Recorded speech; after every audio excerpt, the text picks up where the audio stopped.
Olá, graça e paz. Este é o programa Texto e Contexto, um programa da TV Viva Promessa, onde nós conversamos sobre temas de natureza doutrinária e teológica. Eu sou o pastor Eleilton e é uma alegria ter você por aqui.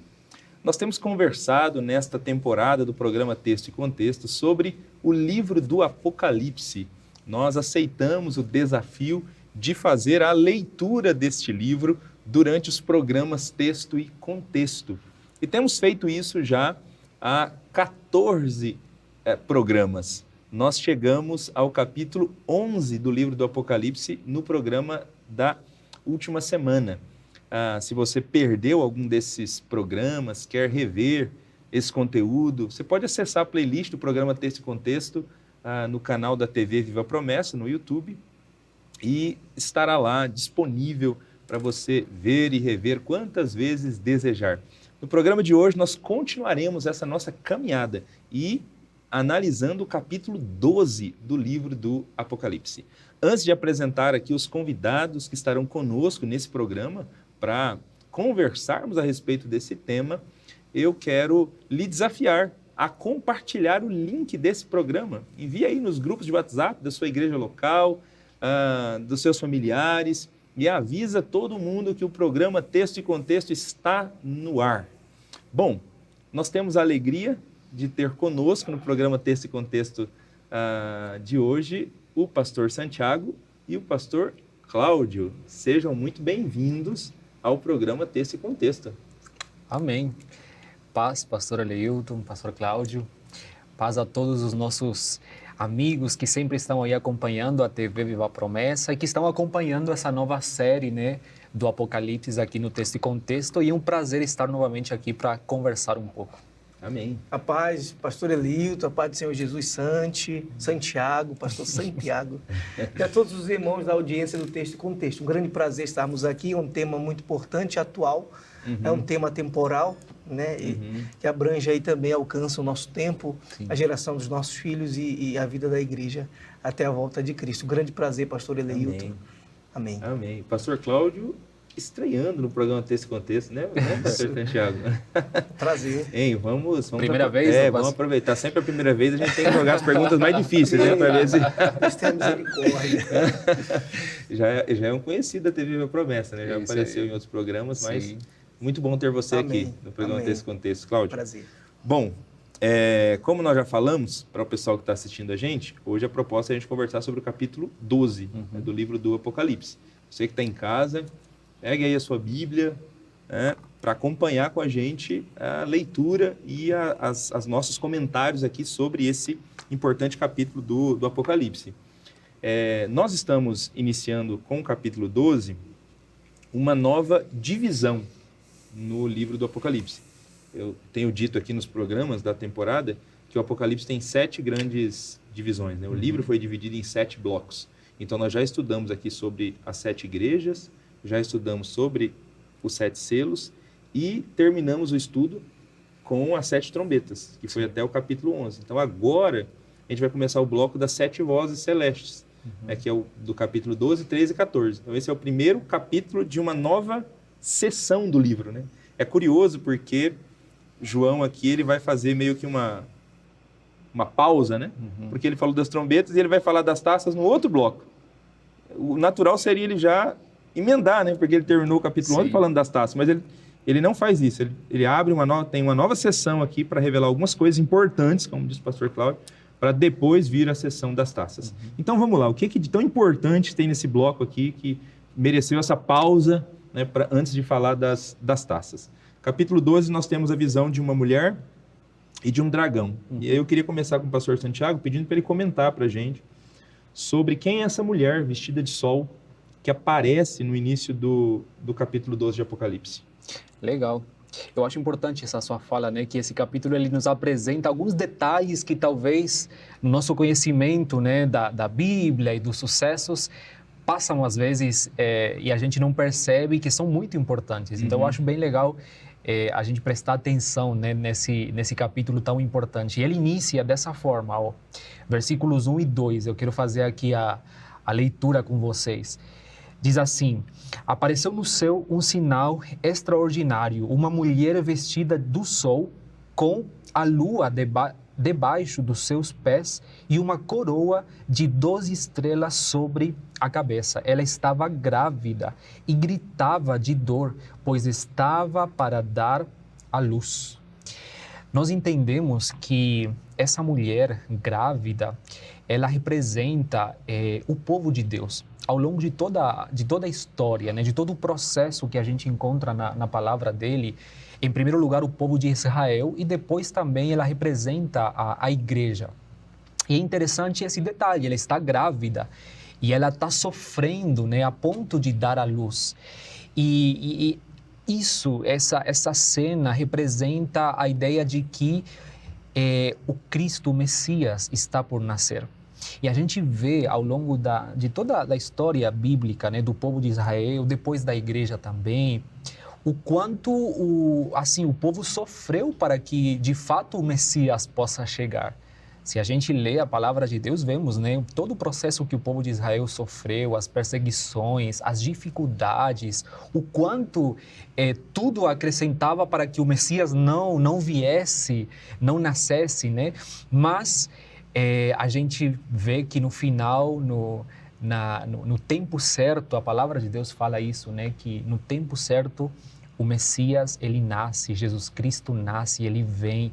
Então essa mulher, ela representa mesmo o povo de Deus que começa, né, na história a preparar o caminho com todas as suas dificuldades, com todos os sofrimentos que isso gerou, mas que finalmente Jesus Cristo nasce e nós conhecemos aí o fim da história, né?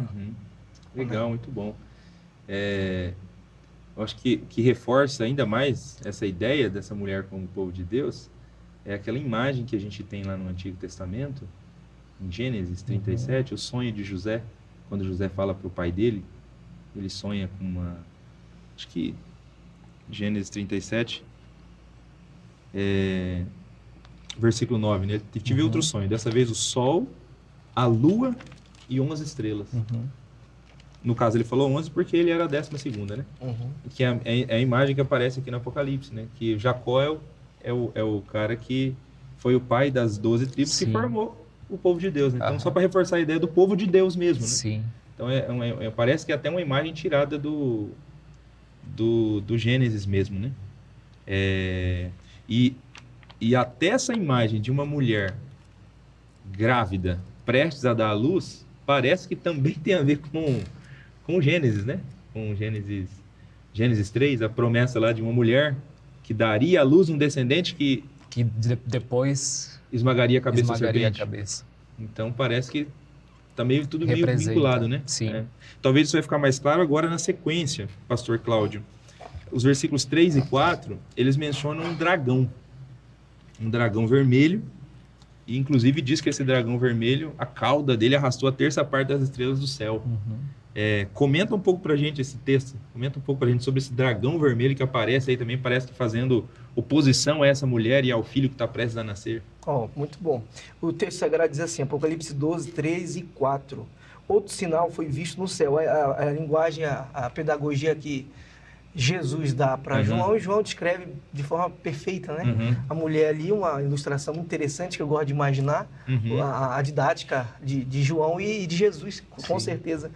A mulher, com toda a ilustração já mencionada, como ele fala, mas de um outro lado, eu vi um outro sinal nessa alegoria. Um enorme dragão vermelho com 7 cabeças e 10 chifres. E 7 coroas nas cabeças. O verso 4. Com a cauda arrastou um terço das estrelas do céu e as lançou na terra.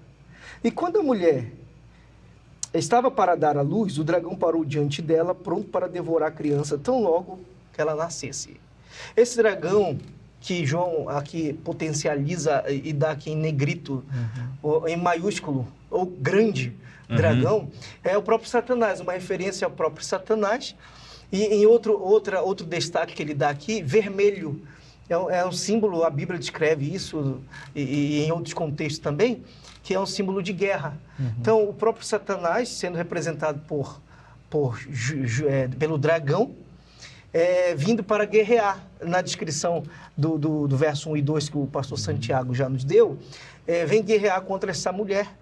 E a Bíblia informa que esse é um dragão que tem uns símbolos, né? Que tem ali 7 cabeças, 10 chifres e 7 coroas, um símbolo, um sinal que ele tem autoridade sobre as nações, tem autoridade, é claro, limitada ali por Deus, de atuação. E o verso 4 fala que ele tem ali algo a mais, né? O verso 4 informa que ele, além de ser poderoso, destruidor, ele também é sedutor. Ele seduz. Isso não só agora, desde a eternidade, no contexto pré-existente falando, ele já tem essa característica de sedutor. Ele seduz desde os céus e seduz aqui, como a referência está se referindo lá no começo, né? Ele faz a referência de que ele seduz com sua cauda as estrelas do céu, uma terça parte das estrelas do céu é seduzida por Satanás. A gente sabe do contexto, ali onde se deu o orgulho de Satanás, onde se deu a queda dos anjos, né? Ali a manifestação da intenção do coração dos anjos, né? Principalmente de Satanás. E aqui fala muito bem sobre isso. Então, esse dragão grande vermelho é o próprio Satanás e que tem uma característica de sedutor. Um sedutor que engana desde a eternidade. Sim, exatamente. Enganou e levou uma terça parte de anjos com eles, né? Os anjos de Deus acabaram se unindo ao seu programa de rebelião contra Deus. Isso. Né? O versículo 9, né? Só destacar uma expressãozinha que fala que esse dragão é a antiga serpente, né? Só para fazer a conexão que eu estava mencionando aqui do Gênesis 3. Do Gênesis 3, né? A antiga serpente, né? Então, mencionando exatamente aquela serpente lá de Gênesis 3 que enganou a mulher, né? Só que aí foi prometido que daquela mulher nasceria um descendente, né? Então, a impressão que a gente tem, né, nesse texto aqui é que a gente tem aqui um grande resumo do que foi o Antigo Testamento, né? Sim. Satanás o tempo todo perseguindo o povo de Deus para impedir que o descendente nascesse, tentando eliminar a descendência, né? A gente quase não vê Satanás no Antigo Testamento, né? Pelo menos não mencionado, mas ele estava atuando sempre. O tempo inteiro, né? Atuando lá no Antigo Testamento, né? Tentando eliminar o descendente, né? E de todos os sentidos, quando eu gosto muito de olhar por esse lado, que a gente não vê referência no próprio demônios no Antigo Testamento. Isso é mais ali no contexto do Novo. A gente vê essa referência mais explícitas, né? Pelos apóstolos e escritores da Bíblia. A gente vê que de todas as formas, todos os que se levantaram, Satanás ali, por não ser onisciente, por não conhecer a eternidade, os planos eternos, ele, em todas as maneiras, tentou derrubar alguém que se destacava. Ele tentou destruir o povo de Deus, atacando líderes, reis, juízes, sempre tentando ferir. A gente vê os contextos, né, da história, quando ali ele põe no coração do imperador, do faraó, para que matasse todas as crianças. Então, essa é a intenção de Satanás, devorar o filho assim que nascesse. Que o grande pavor dele é que essa descendência, essa semente viesse ao mundo. E a gente olha no Novo Testamento a mesma maneira de atuar, tentando devorar o Filho de Deus, né, para impedir a salvação de Deus na Terra. Quando ele mandou Herodes matar todas as criancinhas? Isso. Foi a tentativa de eliminar os descendentes. Eu vejo ainda mais, pastor Eleuto e Santi, que ele, de todas as formas, tentou, ele até na própria tentação, ele quer derrubar a descendência que é Cristo. Ele quer derrubar Cristo. Ele quer destruir, ele quer de todas as formas... Ele quer devorar o filho. Devorar o filho. Devorar o filho. Literalmente é o que diz aqui, né? Ele quer devorar o filho da mulher. Né? E a gente vai ver que depois ele vai tentar devorar os descendentes, né? Os seus seguidores. Então, coitado, né, de Satanás, né? Porque a gente vê todo uma forma de falar, né? Mas é sempre essa tentativa, né? De tentar destruir tudo que tem a ver com Cristo e tirar Cristo do centro da história. Mas a gente vê até agora que isso não foi possível. E nem será. Nem será. Não. Nem será. Porque a palavra de Deus é clara, né? Que Cristo Jesus, ele... na verdade, é a continuação aqui, né? Ela deu à luz um filho, um homem que governará todas as nações com cetro de ferro. Seu filho foi arrebatado para junto de Deus e seu trono. E aí a mulher foge para o deserto, para um lugar para ser preparado por Deus, para ser sustentado durante 1260 dias. Então, o menino nasceu, né? Ele não conseguiu matar o menino, que é Jesus, nasceu. Como o foco aqui não é falar do ministério de Jesus, então ele já pula para a ascensão. Ele nasceu e já foi arrebatado para Deus, para o seu trono. Então, ele já vai direto para a ascensão de Jesus, né? Porque o que importa, na verdade, é para mostrar que assim, o dragão não teve sucesso em devorar o filho. Isso. O filho cumpriu a missão, o filho foi ascenso aos céus, voltou para o céu vitorioso, né? Sim. De acordo com esse texto aqui. E aí, a partir de agora, então, nós vamos ter algumas outras batalhas aqui nesse texto. Começando com uma batalha, a partir do versículo 7, pastor Santiago, depois dessa entronização de Cristo, né, depois que Cristo volta vitorioso para o céu, nós temos uma batalha no céu entre o dragão e também entre o dragão e seus anjos e Miguel e seus anjos. Então, aparece Miguel aí, né? Isso, aparece Miguel aqui, né? Aparece o arcanjo Miguel, né? O chefe ali dos exércitos celestiais. Comenta um pouco pra gente essa batalha, dos versículos 7 e 8. Vamos ler aqui. Olha, fala assim: houve então uma guerra nos céus, Miguel e seus anjos lutaram contra o dragão e os seus anjos revidaram. Mas estes não foram suficientemente fortes e assim perderam o seu lugar nos céus. Eu acho bem interessante esse momento que aparece só aqui. A gente não tem esse momento esse sucesso, né, dentro da história e tudo mais em outros livros, nem nos evangelhos. Só aparece aqui, parece uma menção pequena, mas ele tem muito significado para a nossa fé, para o nosso entendimento do evangelho. Então, João, ele conta, né, que quando Cristo ascendeu, fala assim, né, em português? Ascendeu aos céus, houve uma guerra, houve outra guerra. E não é essa guerra que a gente vê lá nos profetas, né, quando os profetas falam sobre quando Satanás ele é destituído da sua posição como anjo, né, e ele leva a terceira parte dos anjos. Não é essa, é outro momento, é depois da ascensão de Cristo, que acontece essa guerra, e aí envolve novamente aqui a Miguel, né, o chefe aí dos anjos bons, e fala que Satanás novamente não conseguiu vencer, né, por mais que ele tinha aí os seus anjos maus e toda esse contexto, ele não consegue vencer e ele é destituído de forma definitiva. E é interessante isso, porque a gente vê, por exemplo, em Jó, nós temos uma cena aí onde Satanás, ele parece que ele tem ainda acesso ao trono de Deus, aos céus, né? Ele, de alguma forma, e seus anjos, ele conseguia estar onde Deus estava e tudo mais. Só que agora, ele é expulso de forma definitiva, ele já não mais tem acesso. Depois da cruz, depois do sacrifício de Cristo, da ressurreição de Jesus e a ascensão de Cristo, ele já não mais tem acesso. E depois a gente vai comentar um pouco mais, mas assim, eu não quero me adiantar, mas isso tem muito significado, pastores. Eu acho assim que é muito relevante, é uma verdade muito relevante para nossas vidas esse fato. Satanás já não tem mais acesso, Satanás já não tem mais o que fazer nesse contexto. Agora ele é expulso de forma definitiva e ele está aguardando o momento final, né, de todas as coisas, mas ele já foi vencido de forma definitiva. Na cruz do Calvário. Na cruz. Amém. Louvado seja Deus, né? Perdeu o lugar dele no céu.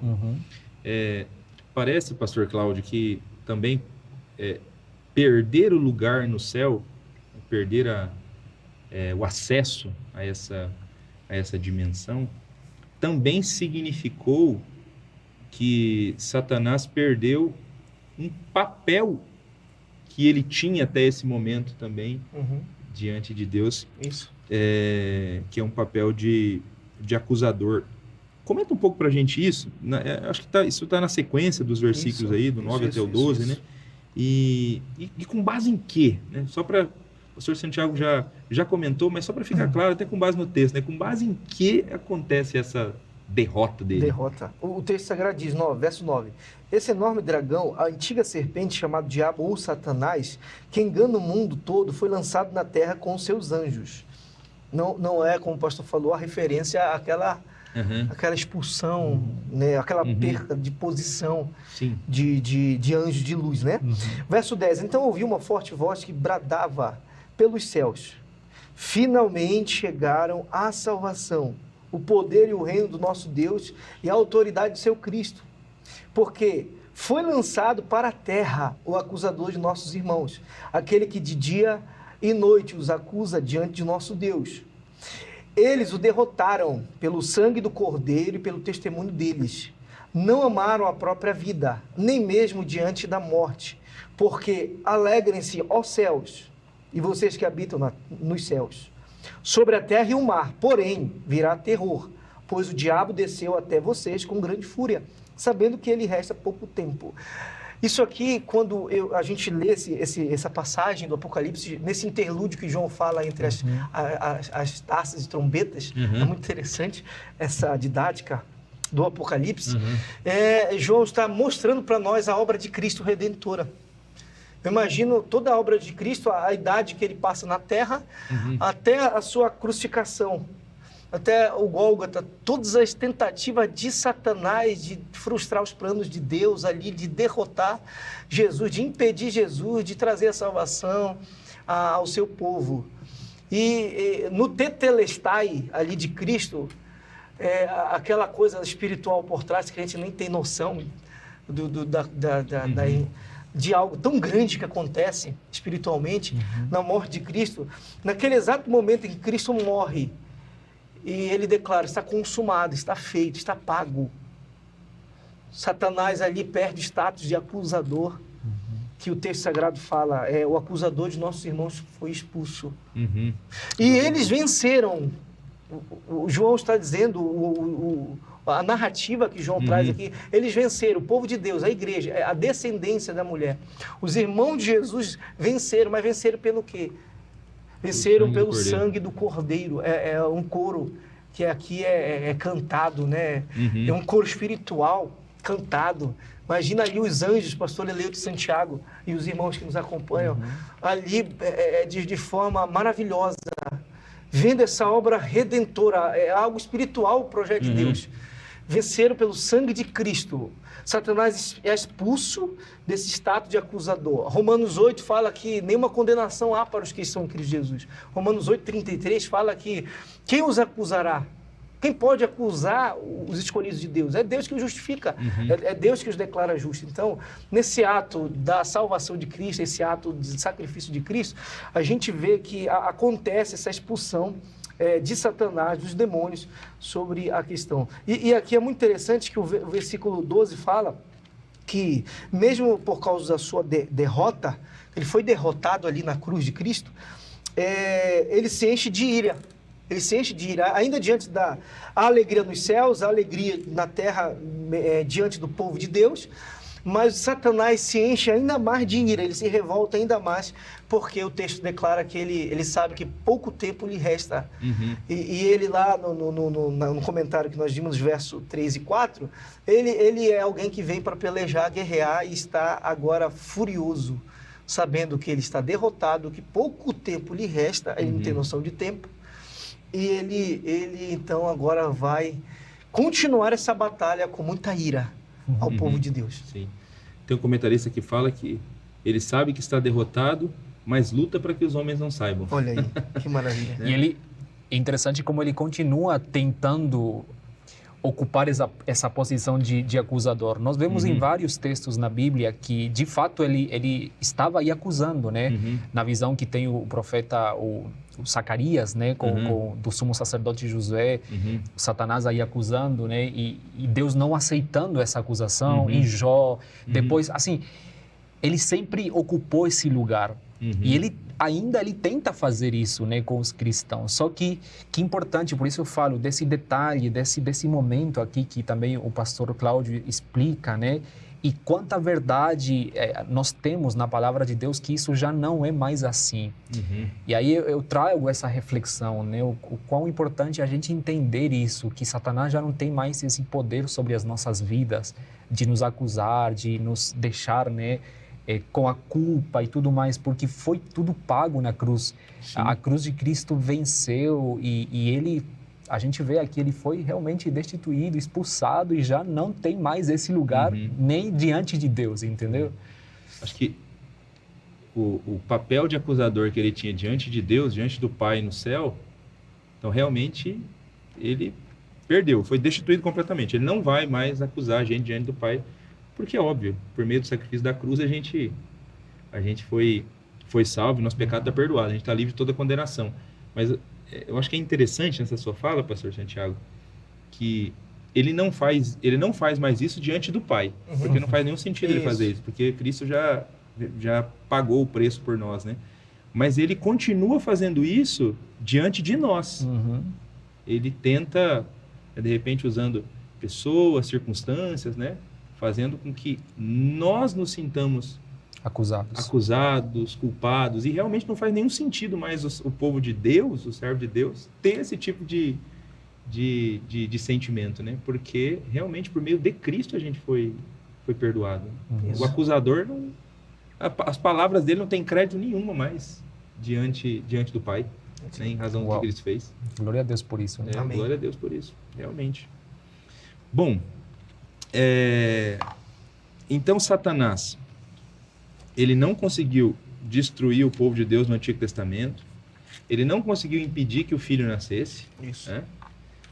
Não conseguiu destruir o filho, porque o filho foi vitorioso, voltou ao céu vitorioso, né? Foi ascenso, chegou exaltado no céu, colocado à direita de Deus, né? Acima de todo principado e potestade. Lá teve essa guerra, ele foi expulso de lá. Agora parece que a gente vai para um outro cenário, né? Porque agora tem pouco tempo resta para ele, e agora o campo de atuação dele é a terra. E na terra, pastor Santiago, na sequência aqui do texto, nos versículos 13 e 14, vai mostrar pra gente agora que depois que ele perde então esse poder de acusador no céu, então agora ele vem pra terra. E ele vai perseguir na terra, batalhar na terra contra a mulher, contra a igreja, o povo de Deus, né? Contra o povo de Deus. O que esse trecho fala sobre o cuidado de Deus com a igreja agora nesse tempo, né? Uma vez que Cristo já está à direita de Deus, acima de todo principado e potestade, né? Vencedor, e Satanás expulso, e agora vem com tudo para perseguir a igreja. O que o texto fala sobre o cuidado de Deus com a igreja nesse tempo? Vamos ler aqui, 13 e 14. Quando o dragão foi lançado à terra, começou a perseguir a mulher que dera à luz o menino. Foram dadas à mulher 2 asas da grande águia para que ela pudesse voar para o lugar que lhe havia sido preparado no deserto. Interessante aqui que o deserto, né, em toda a palavra de Deus, ele tem uma representação, um símbolo, né, de provação, um tempo de prova para o povo de Deus e aqui agora também para a igreja. Então, como você falou, o dragão ele foi derrotado, agora a ira dele é contra o povo de Deus, contra a mulher, né? Contra a terra. Ele vai fazer de tudo para que o povo de Deus possa se perder e levar quanta pessoa ele consiga nesse processo, né? Aí o texto fala assim, ele fala o lugar que havia sido preparado no deserto, onde seria sustentada durante um tempo, tempos e meio tempo, fora do alcance da serpente. Aqui João fala que esse processo ele tem também um certo tempo. Ele fala em alguns símbolos, né? Esse processo não é literal. Aqui em outras versões vai falar que é mais ou menos 3 anos e meio, mas é o momento em que Jesus ascende, essa guerra foi dada, ele foi derrotado e aí ele vem e começa essa guerra contra a mulher, no caso o povo de Deus. Então assim, é o processo que a gente está vivendo hoje. né, é Satanás contra, né, fazendo de tudo contra a igreja, só que o texto ele nos apresenta alguns detalhes. Ele fala que Deus está sustentando nesse deserto a mulher. Nós estamos em tempos de provação. O cristão ele vive sempre nesse processo onde a fé é provada, a nossa fé todo o tempo. E vemos aqui que Satanás está também acrescentando, né, colocando as suas atuações nessas provações, né? Só que o Senhor sustenta a igreja. A gente vê aqui que a igreja ela não é derrotada nesse processo. Esse processo aqui, esse tempo aqui é antes do início da grande tribulação. É o tempo que a gente vive. Mas nós vemos de forma literal, né, que a igreja ela não foi derrotada em todo esse tempo. Nós estamos hoje em 2024, a igreja ela permanece firme, ela continua viva. Por quê? Porque a promessa que a gente tem aqui é isso, que Deus a sustenta, que Deus dá vitória. Satanás não tem vitória sobre a igreja. Por mais que ele tente, por mais que ele tenha ira, né, contra a mulher, contra a igreja, ele não vence a igreja. Jesus, ele nos dá a vitória, ele dá a vitória para a igreja. Então, assim, esse trecho aqui nos fala sobre isso, fala sobre esse processo que nós estamos vivendo hoje. Satanás está lutando contra a gente, Satanás, ele quer, né, que a igreja se perca, ele quer derrotar a igreja, só que a gente crê nessas promessas que temos aqui, que o Senhor nos sustenta e ele já nos deu a vitória por meio de Cristo. Só reforçando o pessoal que está nos assistindo em casa, no último programa, sobre o capítulo 11, nós apresentamos aqui uma tabela das 70 semanas de Daniel. Então, quem está em casa e ficar com dúvida com o que eu vou falar agora, pode acessar o programa da semana passada, que tem lá toda a tabelinha. Mas os últimos dias da história humana, esse tempo que vai aqui entre a primeira vinda de Cristo e a sua volta, eles são apresentados como uma última semana. Nós estamos vivendo uma última semana escatológica, né? Então, estou dizendo isso porque 2 vezes já no texto aqui já foi falar de 1260 dias e agora o Santi leu tempo, tempos e meio tempo, né? Ou seja, 3 anos e meio também. Então, 2 vezes apareceu 3 anos e meio. Isso. Então, esses 3 anos e meio diz respeito à primeira metade dessa última semana escatológica, que é o tempo que a gente está vivendo hoje. Isso. Né? É o período que vai ali da primeira vinda de Cristo até o início da grande tribulação. Então, nesse tempo, Satanás não pode mais acusar a gente diante de Deus, então ele fica agora ao derredor, né? Ao derredor, tentando fazer com que a gente caia, tentando, perseguindo, né? Aqui a igreja de Jesus, né? Mas graças a Deus que Deus deu asa de águia para a igreja, né? Bonita essa imagem, né? Bonita. Deus deu asa de águia para a igreja voar, né? Fora da vista da serpente. Então, está muito claro isso, que Deus vai guardar a igreja, né? Como tem guardado, né? A igreja está viva esses 2000 anos, porque Deus tem guardado, tem sustentado a igreja. Né? É interessante, pastores, que esse guardar de Deus, porque a igreja tem uma missão, né? Para que a missão seja cumprida, né? Que a missão se cumpra. Puxa, é verdade. E isso é muito interessante, no cuidar de Deus sobre o povo dele. Um dia um pastor, ele em uma pregação, usado pelo Espírito Santo, ele diz assim, a missão não deve ser cumprida, ela vai ser cumprida, ela vai, é uma certeza que a Bíblia deixa claro para nós e toda a história. Então, a missão vai ser cumprida. Alguns ficam pelo caminho, mas a missão vai ser cumprida, Deus protegendo o seu povo. E diante de tribulações, diante de próprias acusações de Satanás hoje, com diversas situações, a missão vai ser cumprida. Deus cuida do seu povo, Deus cuida de cada um de nós de forma singular, pessoal. Ele cuida para que a gente possa cumprir a sua missão, porque nós somos os seus continuadores, né? Nós somos parte desse lindo plano de salvação, de redenção que Jesus veio aqui. Sim, legal. Inclusive, pastor Cláudio, comenta pra gente os versículos 15 e 16, porque eles só reforçam ainda mais essa ideia da perseguição do dragão contra a mulher. Nós temos aí 2 versículos com umas imagens até um tanto quanto curiosas, né? Parecem ser metafóricas, né? Pode até comentar isso também pra gente.